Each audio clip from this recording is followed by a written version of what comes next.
유튜브 구독 좀 해주세요. 자, 반갑습니다. 자, 오늘은 따뜻한 봄날, 자, 한나 선생님과 함께 공부를 해보도록 할 텐데요. 미리 오늘은 필기량이 많아가지고 제가 미리 필기를 쫙 해놨어요. 마치 학교 선생님들이 필기 싹 한 다음에 설명하듯이. 그래서 오늘은 태조부터 성종 때까지. 사실 우리가 태정, 태세, 문단세, 예성, 연중, 인명선 이렇게 외웠었잖아요. 그래서 오늘은 앞부분의 성종 때까지 중요한 부분만 태정, 태세, 문, 단. 단종은 너무 어렸을 때 수양대군 세조한테 밀려났죠. 그래서 문종, 단종은 그닥 쓸 내용이 없으니까 단종 생략하고 세. 그 다음에 뭐 예종 생략, 예종도 빨리 죽었어요. 아무래도 수양대군인 세조가 단종을 그렇게 쫓아내고 이렇게 죽음에 이르게 한 그것에 대한 어떻게 보면 보복이랄까, 자식복이 없었어요. 세조는. 그래서 자식이, 예종이 어린 나이에 아이를 가졌고 또 어린 나이에 죽었어요. 그리고 그 자식 자체도 일찍 죽었고, 그래가지고 세조 다음에 예종은 내용이 별로 없고요. 주기후 2년 뒤에 죽었기 때문에 그 다음에 성종, 이렇게 중요한 부분만 하도록 하겠습니다. 사실 요 부분은요, 이거를 뭐 다 외워라 할 수는 없어요. 일단 여러분들이 전체적으로 이런 왕이 이런 업적, 아, 왕이 이런 일을 했구나, 전체적인 흐름을 파악하시고 제가 나중에 빨간색으로 네모하면서 정말 중요한 부분을 이렇게 집어 드릴 거고, 그것은 꼭 외우신 다음에 그 다음에 자꾸 추가적으로 이렇게 복습을 하시는 게 좋을 것 같습니다. 처음부터 이걸 다 외우려고 생각하고 어렵게 생각하시면 되게 재미가 없는 부분이 될 수가 있어요. 아, 조선시대에 이런 왕이 이런 사람이었고 요런 일을 했구나. 마치 뭐랄까, 정말 우리의 그런 살아있는 역사로 그냥 하나의 인간으로서 이렇게 받아들이면서 이렇게 좀 재미있게 이렇게 파악하시는 게 좋을 것 같아요. 자, 먼저 그럼 태조부터 얘기를 해보도록 하겠습니다. 자, 태조는 이성계죠. 태조 이성계, 우리가 전 시간에 배웠다시피 이성계는 신흥무인 세력이에요. 신흥무인 세력, 무인이죠. 무인이기 때문에 전쟁, 뭐 싸움 이런 건 잘하지만 뭔가 공부는 잘하지 않았어요.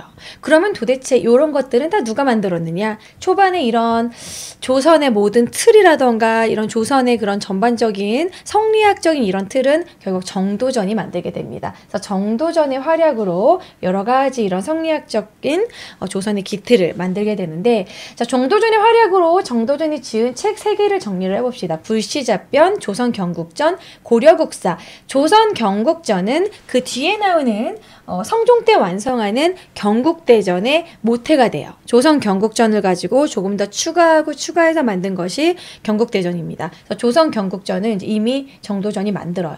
불시잡변이라는 것은 무엇이었냐면, 고려 말에 이 사원에, 절에 이 승려들의 부정부패가 되게 심했어요.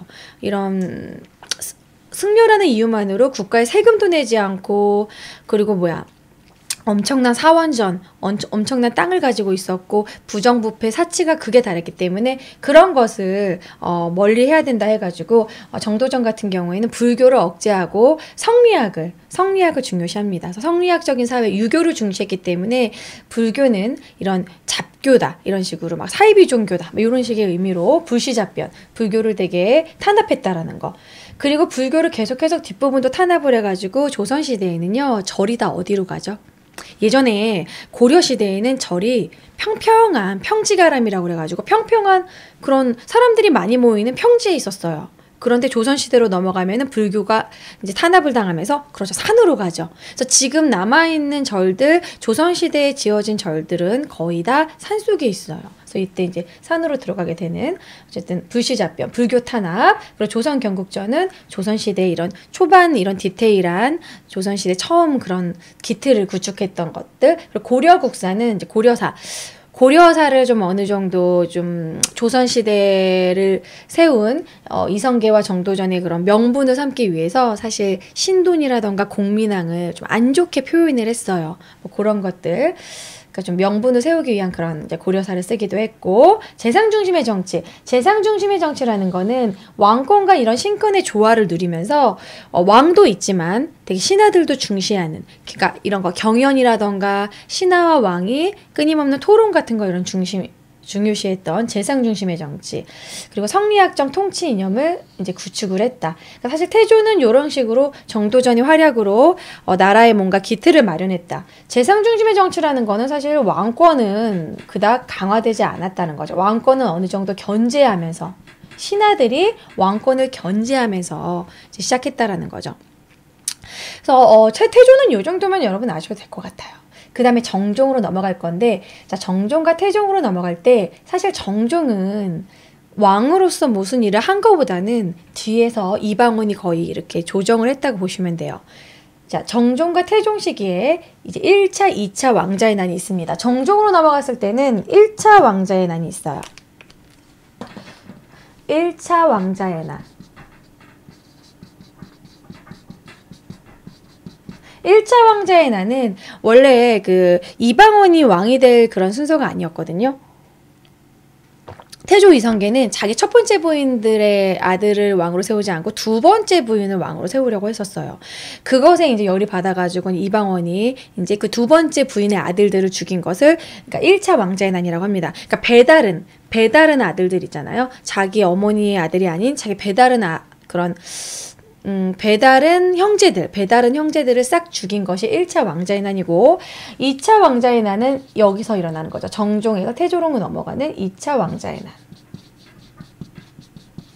2차의 왕자의 난은 자기 같은 핏줄의 왕자들을 쫓아내면서 왕이 된 건데, 거의 뭐 피바람을 부리면서 이제 이방원은 왕이 됩니다. 1차 왕자의 난이 정리되고 나서는 이제 원래 왕에 별로 관심이 없었던 그냥 좀 유약한 정종을 그냥 뭐랄까 허수아비 왕으로 세워놓고 나서 이방원이 뒤에서 이제 조정을 하게 되죠.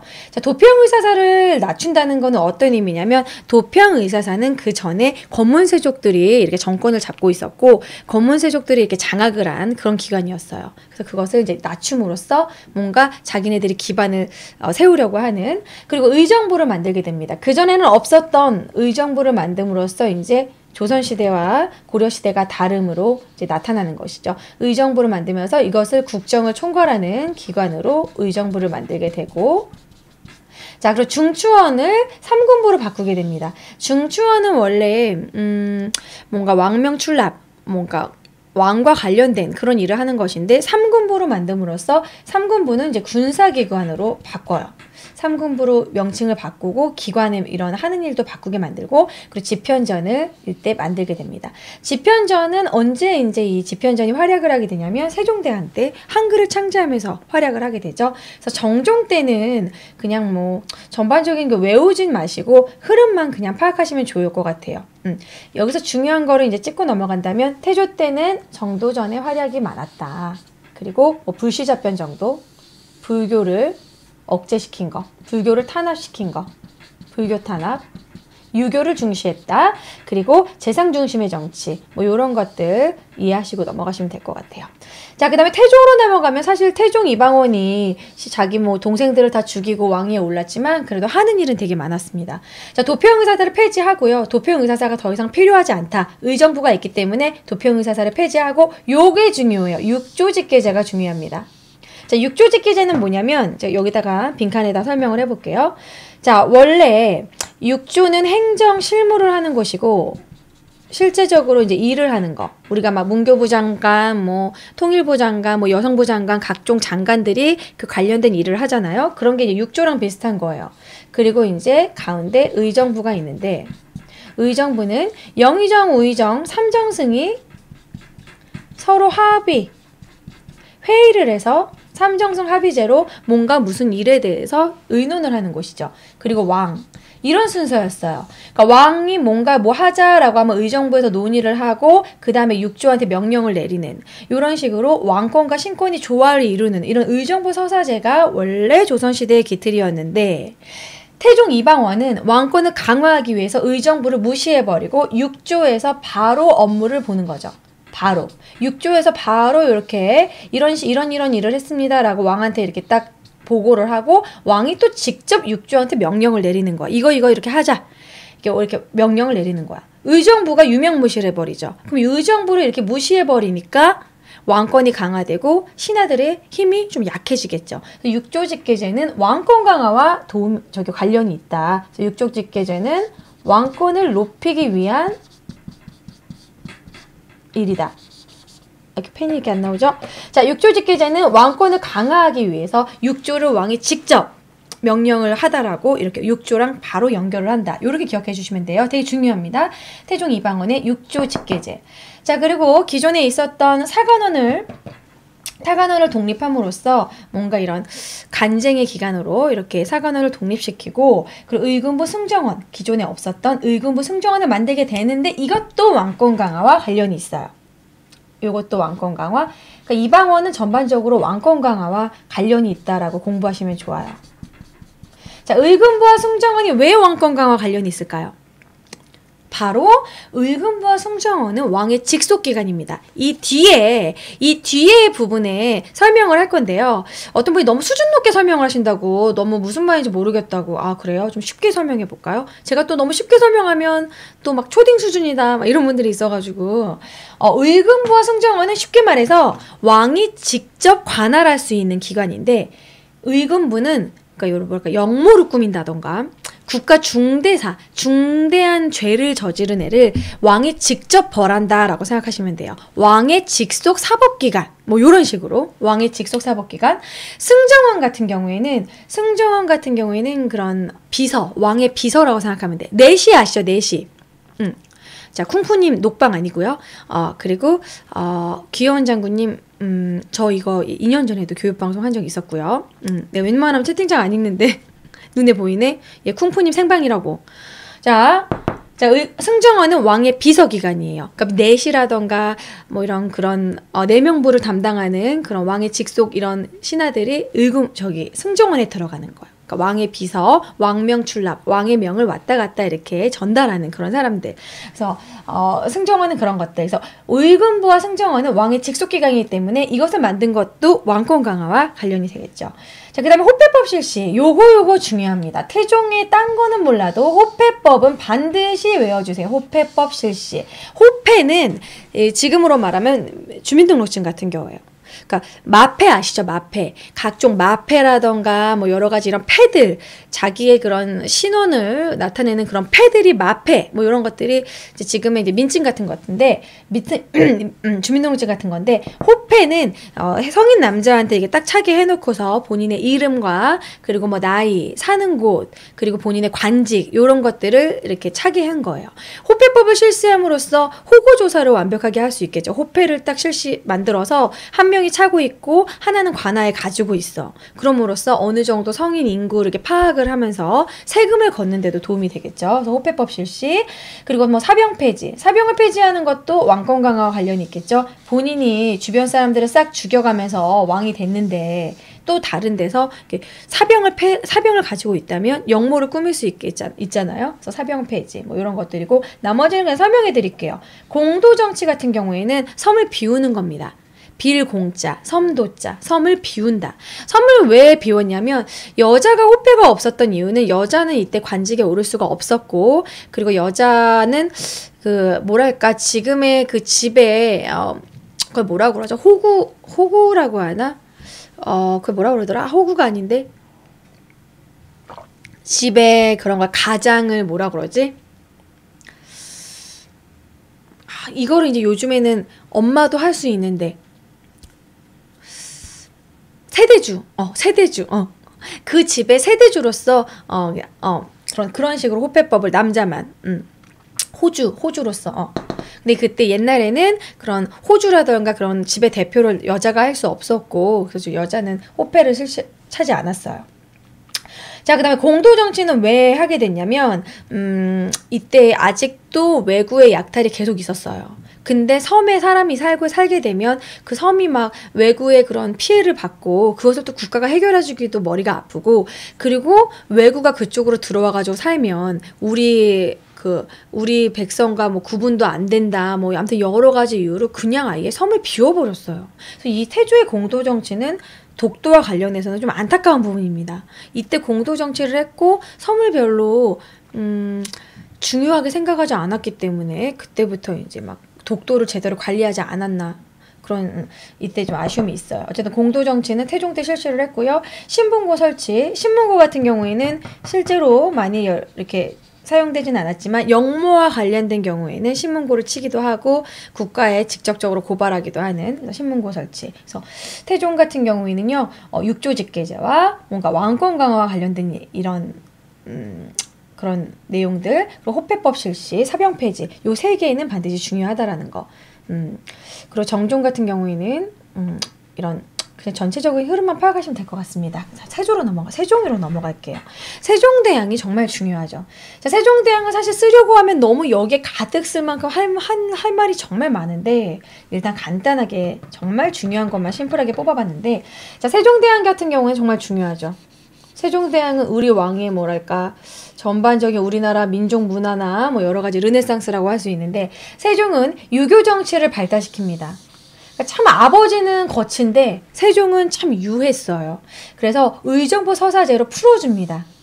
자, 이건 중요하죠. 신권은 어느 정도 조화시켜준다는 거죠. 왕권과 신권의 조화. 기존에 육조 직계제였다면 세종은 다시 의정부 서사제로 다시 복원을 시켜요. 육조에서 뭔가 일을 하면 의정부에서 회의를 하고 또 왕에게 전달을 하고, 왕이 뭔가 새롭게 무슨 명령을 내리면 의정부에서 이제 회의를 한 다음에 육조로 보내는 이런 의정부 서사제를 하면서 경연도 되게 활성화합니다. 경연 같은 것도 다시 활성화시키고요. 이게 신하와 되게 왕권과 신권을 이렇게 조화를 하면서 신하들에게 그만큼 잘해주면, 덕치를 베풀면 그만큼 돌아온다고 세종대왕은 그렇게 생각을 했고, 각종 민족 문화를 발달을 시킵니다. 민족문화, 한글 아시죠? 뭐 한글 창제한 건 누구든지 알 것이고, 추구기. 사실 이 추구기는 아이디어는 문종이 냈다고 해요. 문종도 되게 똑똑하고 잘생기고 막 문종도 되게 좀 성군이었다고 하는데, 안타깝게도 문종이 좀 빨리 죽고, 그리고 문종이 와이프 복이 없었죠. 자, 아내 복이 없어서. 자, 어쨌든 추구기를 문종이 아이디어를 냈고, 이게 빗물 재는 것을 계량하는 걸 아이디어를 냈고, 이제 장영실을 여기다가 붙여가지고 같이 만들었죠.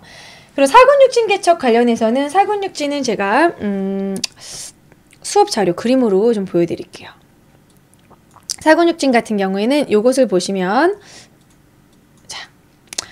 옆에 보시면은 사군육진 그림 보이시죠? 사군은 저기 압록강 위쪽에, 우리 백두산 옆에 압록강 위쪽에 사군을 개척을 했고, 육진은 두만강 쪽에. 사군육진의 개척은 무엇을 의미하냐면, 여진족은 이만큼 몰아냈고, 우리가 영토가 그전에는 그 아래였는데 영토까지 확장됐다고 생각하시면 돼요. 영토가 확장이 되고, 그럼 여기에 원래 여기에 원래 우리 사람들이 살지 않았을 거 아니에요. 그래서 이쪽으로 3인 정책이라고 해가지고 이쪽으로 이사가서 살아라 해서 어느 정도 이렇게 데려가서, 그 대신 3인 정책을 실시하는 대신 토관제도라고 해서 거기에 있는 사람들에게 관리라는 이게 관직을 주는 거죠. 그러니까 3인 정책은 어떻게 보면은 채찍 같은 거야. 너네 억지로 이쪽 가서 살아! 이렇게 한 다음에 이제 당근을 주는 거죠. 그 대신 관직을 줄게. 이런 식으로. 그래서 3인 정책과 토관제도를 모두 실시를 했다라는 거. 그리고 사군은 이제 김종서, 육진은 이제 사군 육진, 사군은 최윤덕, 육진은 김종서, 요렇게 외워주셔도 상관없어요. 사실 사군은 최윤덕과 김종서 같이 했지만, 어쨌든 최윤덕 장군은 사군에만 해당되니까, 그리고 육진은 김종서 장군, 요렇게, 이거 지도 문제 많이 나오니까요. 이렇게 좀 아시면 될 것 같고, 자, 사군 육진과 관련된 건 요렇게 하고요. 예, 이 정도 보시면 될 것 같습니다. 호패를 제가 보여드리려고 사실 사진을 했는데, 호패는 이런 식으로 생겼어요. 여기에 막 이렇게 좀 술 같은 것도 원래 달려있는데, 패만 그냥 보시면 사람 이름, 그리고 뒤에는 사는 곳, 이런 식으로 호패, 나무 호패를 달고 다니게 했다는 거. 이 호패 그림 자료가 나오고, 호패법과 관련되면 무조건 태종과 관련된 거를 고르는 그런 문제, 이제 관련 문제 그림 자료 아시면 될 것 같습니다. 요즘에 좀 미세먼지 때문에 목이 좀 잠겨가지고. 자, 또 사군육진은 이렇게 김종서와 최윤덕 장군을 시켜서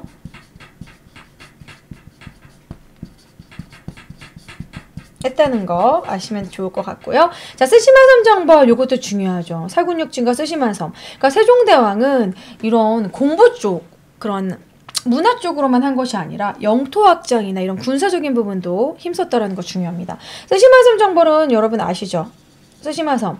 대마도를 정벌했다라는 거. 자, 그 다음에 농사직설뿐만 아니라 삼강행실도 여러 가지 책도 많이 쓰지만, 농사직설은 우리 현실에 맞는 농법서라고 그래가지고, 그전에는 중국의 농법서를 썼는데, 우리나라의 날씨와 우리나라 그런 토질에 맞는 농법서를 만들었다라는 거.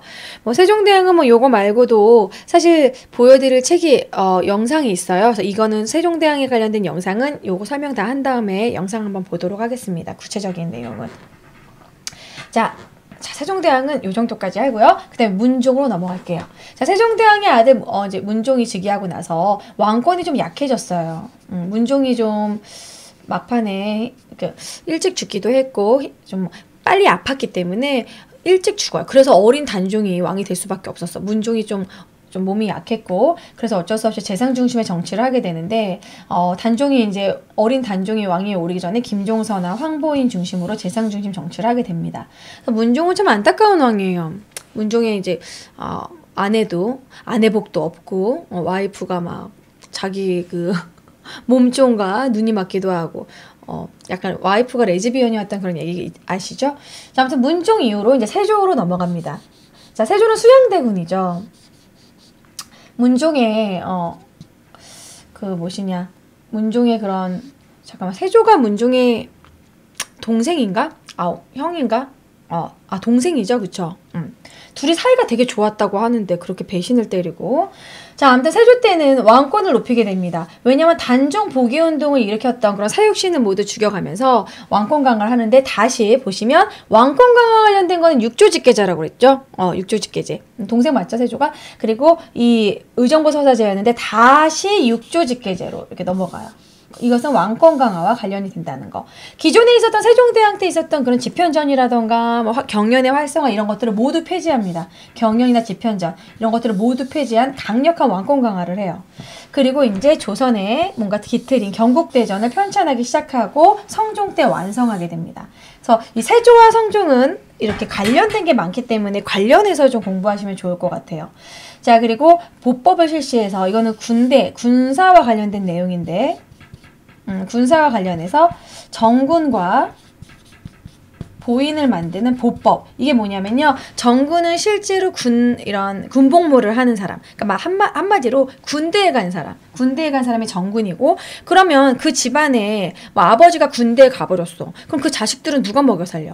뭔가 그 자식들한테도 쌀이나 먹고 살 건 줘야 될 거 아니에요. 그게 보인이에요. 보인은 군대에 갈 수 없는 상황이기 때문에 국가에다가 돈을 내는 거예요. 그 돈을 이제 정군 군대 간 사람의 그 집안을 먹여 살리는 그런 돈을 보인이 막아준다. 그래서 정군과 보인 시스템으로 뭔가 군복무를 하게 해주는.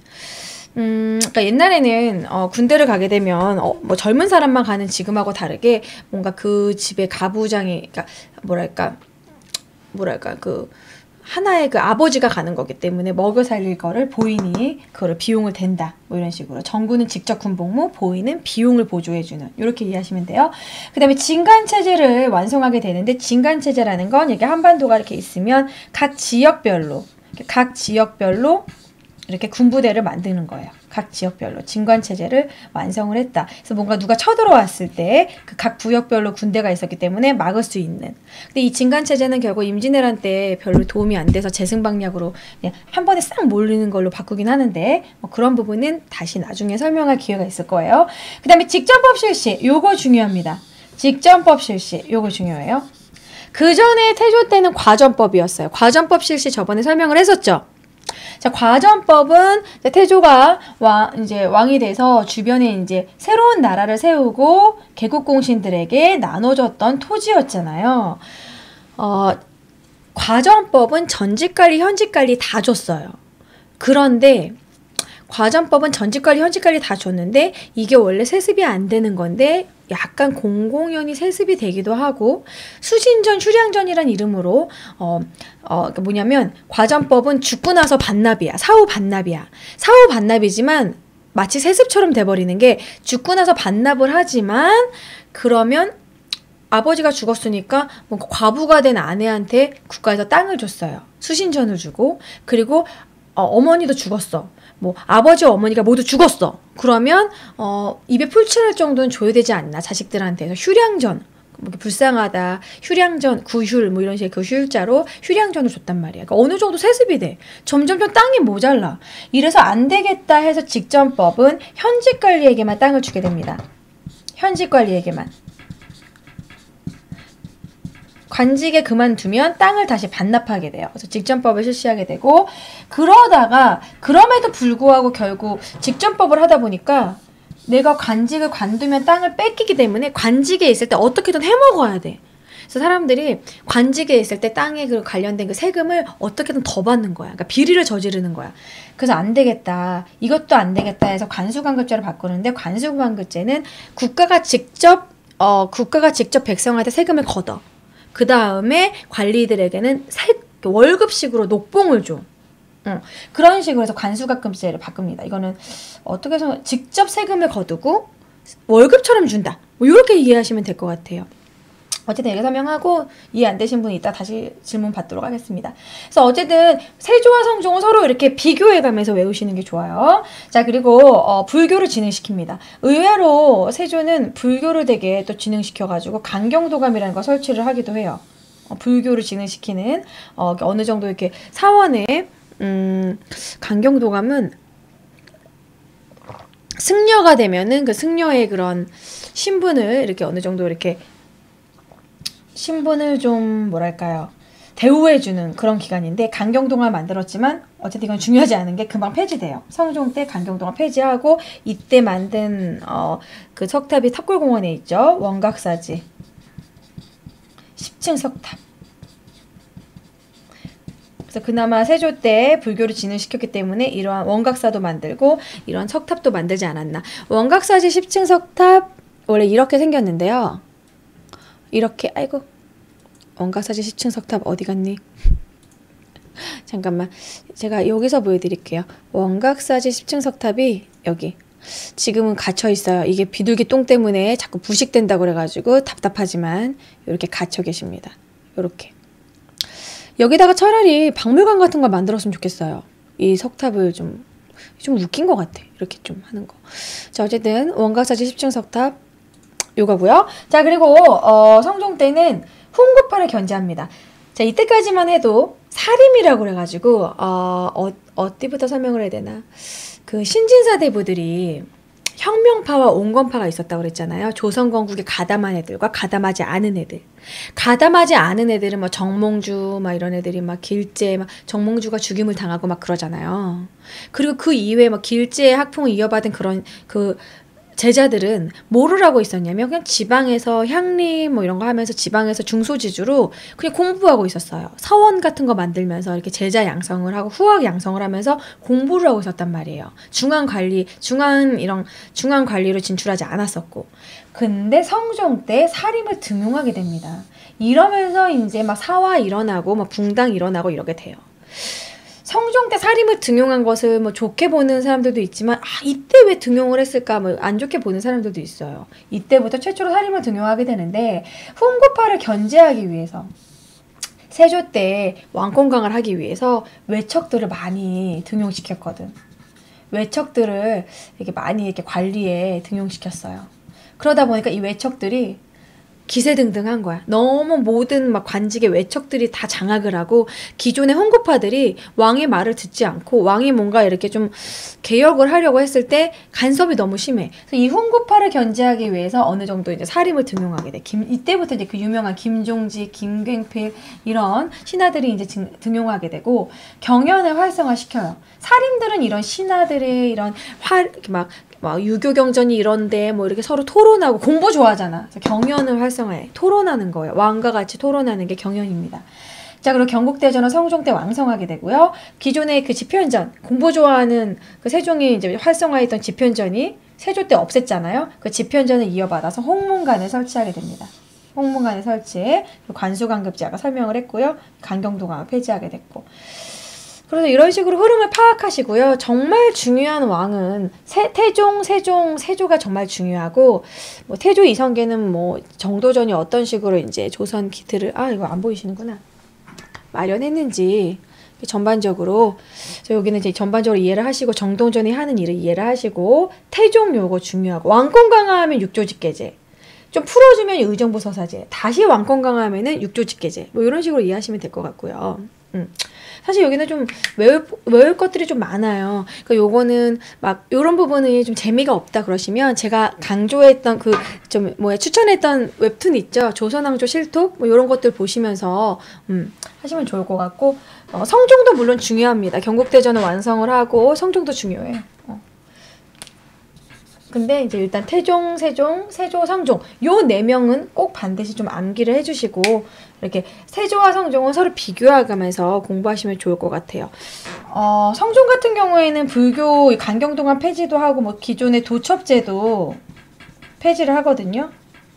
승려들의 그런 우대를 해줬던 그런 도첩제도 폐지를 했다라는 거.